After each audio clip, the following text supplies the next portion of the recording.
আলিম। সুবহানাল্লাহ পড়েন। আল্লাহ বললেন, এই যে তোমরা আমার রাস্তায় দান করো, এটার উপমা একটা চারা বীজের মতো। এই চারা বীজ জমিনে গেড়ে দিলে সেখান থেকে 60টা শীষ গজায়, প্রতিটা শীষ থেকে 100টা করে দানা হয়, প্রতিটা শীষে জন্ম নেয় শত শস্য দানা। সুবহানাল্লাহ।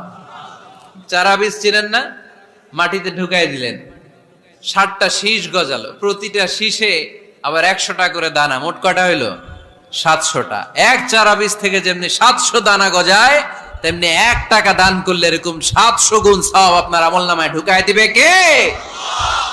যারা দুনিয়ার বুকে প্রকাশ্যে গোপনে দান করত, সচ্ছল আর অসচ্ছল অবস্থায় দান করত, কিয়ামতের দিন যখন তাদেরকে তাদের আমলনামা দেয়া হবে, আমলনামা দেখে বলবে, আল্লাহ এত সওয়াব দুনিয়ার বুকে আমি করি নাই, অন্য কারো আমলনামা